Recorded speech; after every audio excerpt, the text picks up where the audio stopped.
Hey friends, we wanted to share with you the most delicious gingerbread cake with cinnamon cream cheese frosting. It is my favorite cake, and it is also one of the easiest that I have ever made.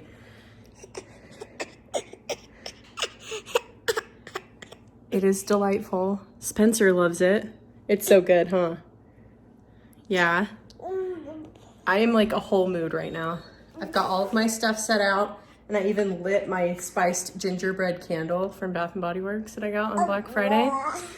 It smells delightful in this kitchen, and we're gonna get to work. And I wanna show you how to make this because it seriously is so easy and it is so good. It's so good. My friend actually, it's her mother's birthday today, and she asked me to make it for her because I made it for her on her birthday and she loved it. Here's everything that you're going to need for the baking portion of the cake. Flour, sugar, baking soda, molasses, salt, cinnamon, ginger, allspice, 2 eggs, and half of a cup of unsalted butter. Also, this is divine. The first thing that you're going to do is combine your wet ingredients. So we're going to put our butter in,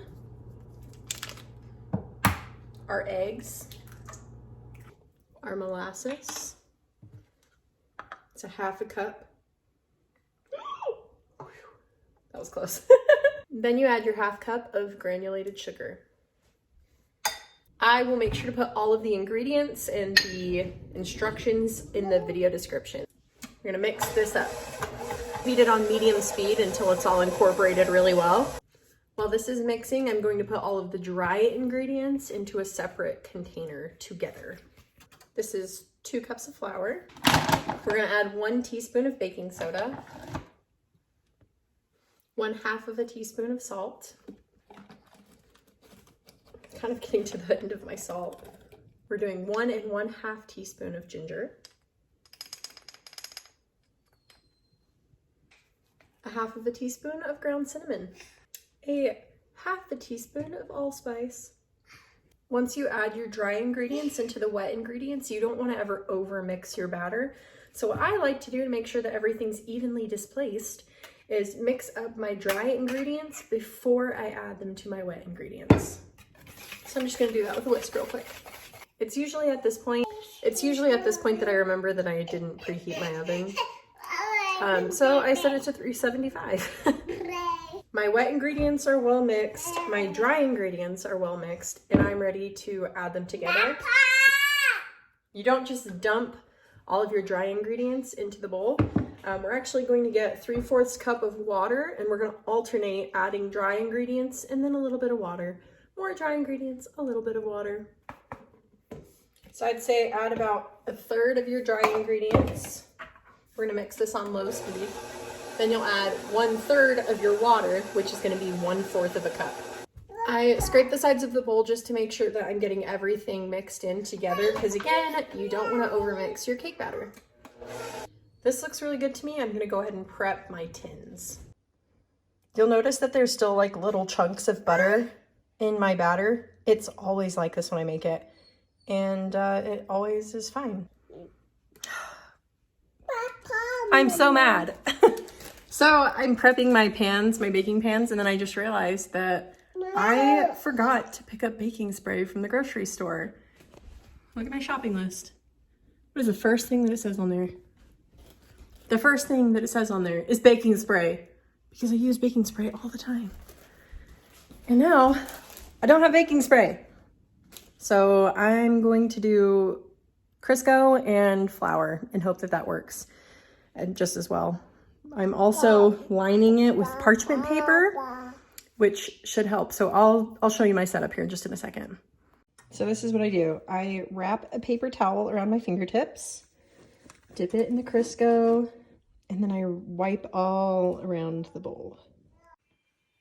At this point, I'm going to stick in my parchment paper. Don't ever use wax paper. It will catch your oven on fire. Parchment paper. Parchment paper can go in the oven, not wax paper. Rub it down so that it sticks to the bottom. And then I'm gonna rub more Crisco on top. Grab some flour, dump it in here. But you're just gonna shake the flour around the inside of the pan so it sticks to all the Crisco. I want to make one little mini cake, and then the rest are going to be cupcakes. So I've got some cute little brown cupcake liners I'm going to stick in there.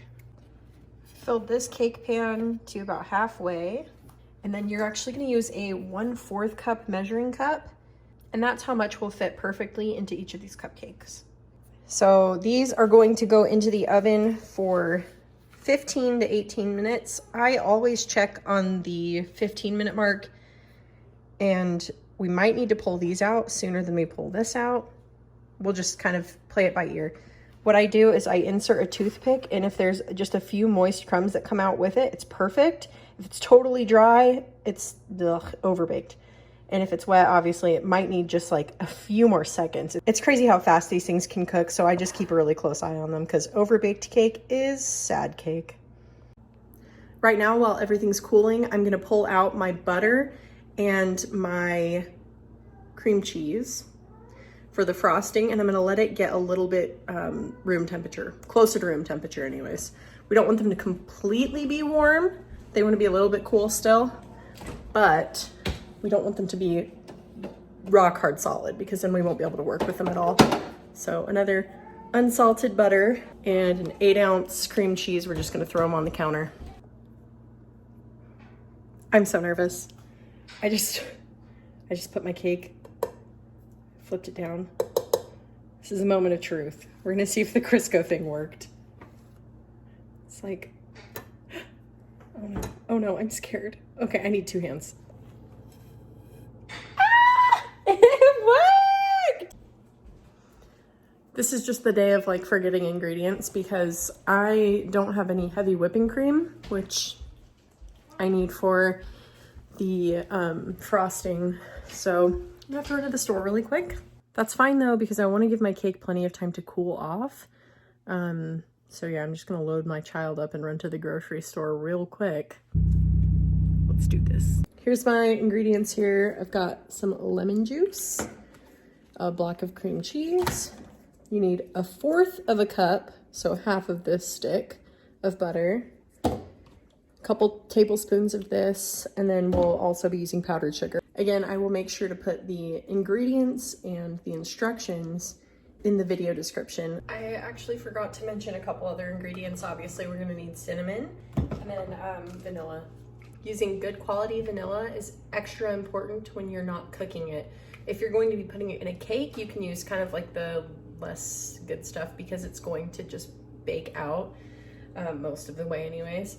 But with things like frosting, you want to use good quality vanilla. So ding, ding, ding, the more you know. So I put my butter in, put my cream cheese in. I'm gonna cream the butter and the cream cheese together.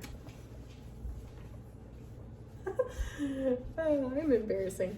Okay. Why does this happen?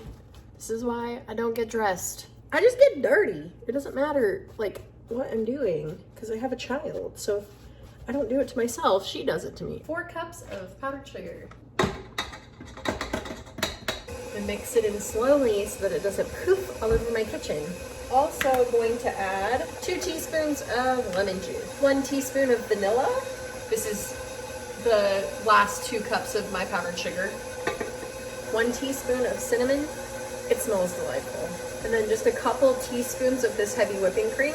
At this point, I usually turn it up to high and let it like whip up for several minutes. It's time to frost. If you were to buy any frosting tip ever, this is the one to get. It's the 1M tip by Wilton. It makes the best shapes. You can do so much with it. It's the most versatile of all of my tips. So if you were to get one, get this one. And I'll put a link to this one in the description of the video as well so that you can pick this up if you're interested in it. So here's just a little bit of a close-up of what I'm doing. Starting in the middle, working my way out. Working my way out. That just slid right onto my counter. Didn't land like face down or anything. If it had to fall, that was the way for it to do it. Whew, my heart. Let me go ahead and finish this before I ruin it.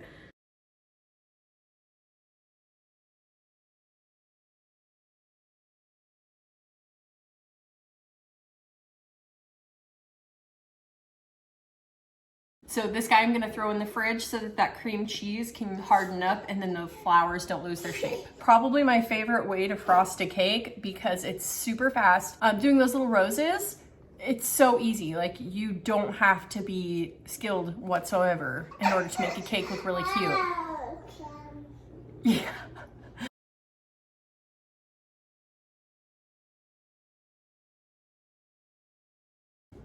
I think I need to eat one though.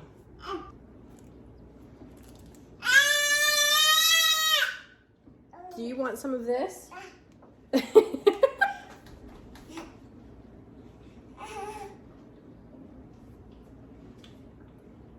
What do you think? Yeah, that's pretty good, huh?